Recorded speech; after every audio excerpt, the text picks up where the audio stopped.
Ito ang part 2 ng series natin na to, ang Instant Afritada Mix na homemade. Excited ako kasi gusto ko ipakita sa inyo paano ginagamit to. Yung nauna natin, yung quick delicious meal in less than 10 minutes. Ito, nung tinatanong ni Veron, anong gagawin mo para doon sa mga natin, nanonood? Sabi ko, gusto kong tawagin itong for busy mommies or momsies. Ito. So ngayon, ito ang star ng ating afritada. Gagamitin natin yung afritada mix natin. Ito, lechong kawali. Ito, dumaan kami sa Oriental market. Meron silang luto ng lechong kawali. Ito, pakikita ko sa inyo. Pwedeng meron kayo natirang lechong kawali from the other day or last week, pwede niyong gamitin yan. Pwede rin na medyo nakasyaran kuneta kayo, wala namang masama. Lalo pa yung pinipilit ka, di ba, na pare, magdala ka ng lechong kawali. Baka walang kumain eh.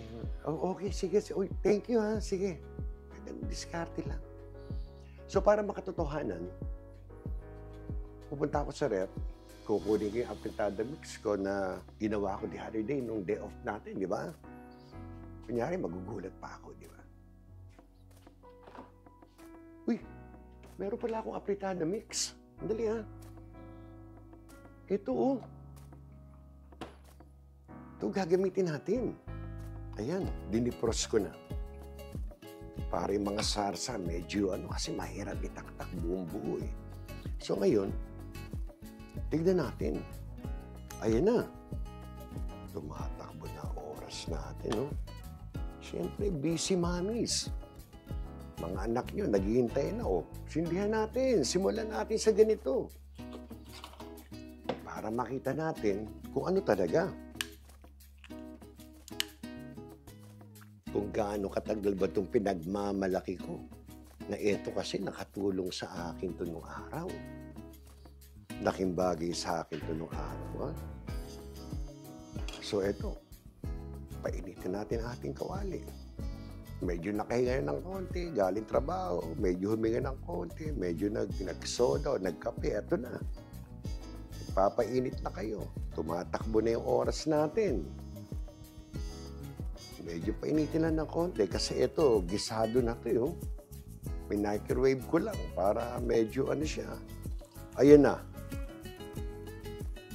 Ang ganda ng ating apoy. Ito, lalagyan ko natin ng konting tubig para pag nangailangan tayo. Naalala nyo ba nang ginawa natin to? Halos hindi natin natikman. Ngayon natin titikman. Naalala nyo rin ba? Puro half cook lang or less than half cook ginawa natin. Sa carrots, sa potato, sabi ko, less than half cook or at least half cook lang. Yan na. Ang sarap. Wala nang ginigisa. Wala nang mga prep. Ready na. Tignan natin mamaya. Ayan na. Lagyan ko ng konting tubig kasi yung ating lechong kawali, sisip-sip ng ng ating mga ganyang karami. Not even a half cup or maybe a half cup. Ayan na. Lagay natin dito yan. Sipin nyo. Sabi ng mister nyo, ng misis nyo, sure ka? Magluluto ka ng apritadang liempo? Di ka ba pagod? Aabot ba yan? Gutom na mga bata, kaya? Relax ka lang. I-discartehan natin yan. Kailan natin kumulo ng konti pag medyo nag-babbles yan. Alam niyo, may i-ready na ako isang sangkap. Ang ating sugar. By the way, kung nakikita ninyo, itong aking isa to sa aking hilig. Marami akong mga jade plants. Ito isa sa aking ginawa, the other day. Lagyan natin ng sugar dito. Ayan, buksan na natin. Ready na natin. Okay, ngayon nag-doubles na siya. Alam ko, pwede niyong kainin ganyan yan. Mantumas lang ang katapat. Wala naman masama. Di ba? Maiba naman. Galing na sa handaan eh. Kakainin pa. Oh, ayan oh. Naku. Kalambot na yan. Crunchy. Sasabihin sa restaurant. Crunchy afritada. Yun pala yun. Natirang lechong kawali. Pwedeng ganyan. Crunchy afritada. Naku. Ganda. Tignan ninyo. Ngayon, titikman to. Hindi ko alam kung ilang minuto na, pero mabilis lang to. Dahil yung ating lechong kawali ay malambot na yan. Luto na yan. Mga balat niya, no? Pinapasipsip ko lang yan. Takpang ko to ng mga 2 minutes. Or maybe 1. Hinaan ko lang ng konti. After 2 minutes, titimplahan natin ng konting sugar. Titikman natin. Humirit si Beron. Sabi ng misis niyo. Mukhang kulang. Yung lechong kawali. Gutom daw yung mga bata. Parang mabibitin. Ay! Alam niyo mga madiskarting mommies, madiskarting tatay, may solusyon. It's about a minute. Mabibitin ba? Gutom ba mga bata? Wala namang problema. Lagyan natin ng hotdog. Extender. Extender na masarap. Hindi niyo ba nakikita yan? Crispy, apritadang lechong kawali. Nilagyan ng hotdog. Pagulungin ng hotdog sa sarsa ng instant apritada. Sumipsip na. Lalagyan pa natin uli ng konting tubig. Gamitin uli natin ito para magpahinga si green tumbler. That's about less than a half cup. Gusto natin medyo malapot. Ayan na. Baga. Lahat na natin. Baka magtampo. Ako sa kargol ako. Yung mga ganitong karami. Ito yung teaspoon. Mga 2.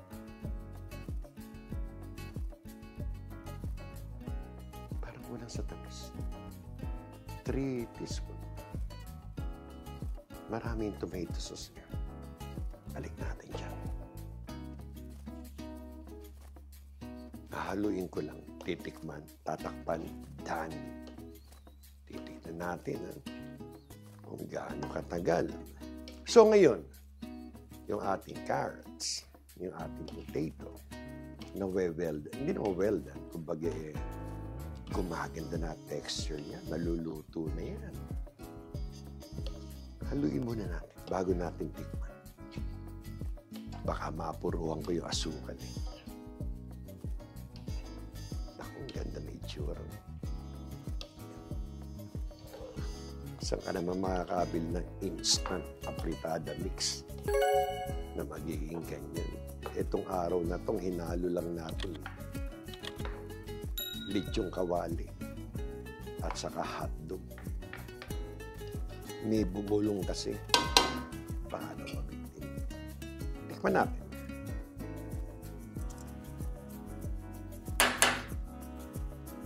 Kitnaan natin.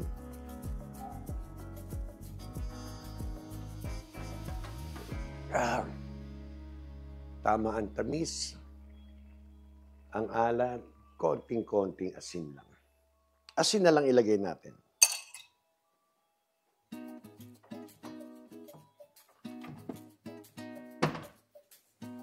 Not even a tablespoon.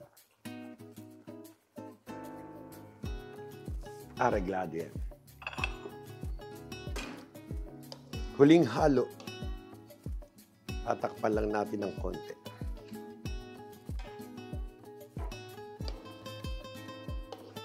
Napakaganda, napakabango, napakadaling gawin.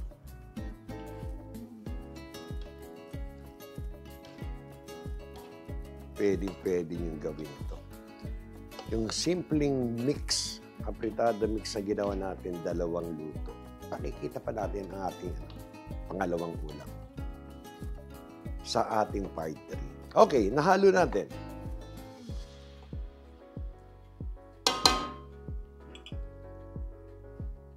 Tinakpan. Naghintay ng konti. Halos 2 minutes na, or I think it's about 2 minutes.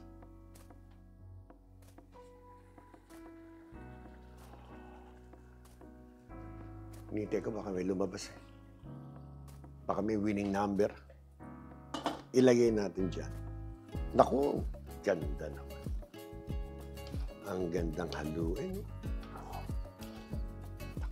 Favorite kayang may hotdog sa apritada. May pasas. Manamis-namis. Nakikita ko yung mga liempo. I mean, yung lechong kawali. This is done. Sumipsip na yung ating liempo ng ating mixture. Okay na yung mga potato, carrots, and everything. Patay na natin. Pwede na tayong mag-plating. Pwede na tawagin. Ito na ngayon. Patay ko muna. 11 minutes and 14 seconds. So kung medyo depende, i-average natin ng 12 minutes, 14. Pag kayo meron ng apritada mix na ginawa natin in advance, day off, walang pasok, meron kayo isang napakasarap na apritada. Ginamit nyo ang lechong kawali. Ito po, magpe-plating na tayo para makita nyo. Bah, tignan namin.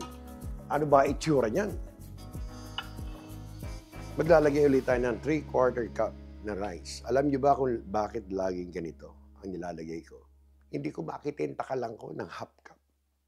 Pwede na yan. Eto na. Tingnan natin to. Tulak natin dito. Pasosyo tayo ng konti. Lagyan natin muna ng yung isang liempo. Tako yun. 2.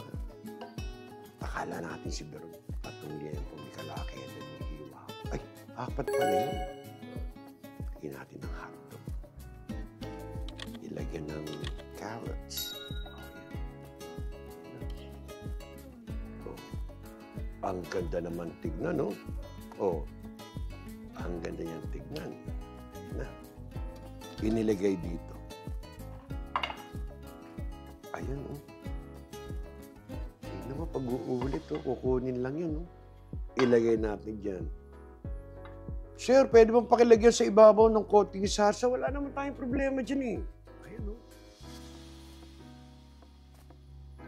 Sir, hotdog and carrots naman. Wala tayong problema niyan. O, ayan o. Ito po. Ito po ang ating unang niluto para ho dito sa part 2 ng ating series na to. Apritadang lechong kawali. Ayaw. Napakasarap. Napakaganda ang bang. Magkita tayo sa part 3. Isa pang klaseng luto ang gagawin natin sa natirang mixture. Okay? See you.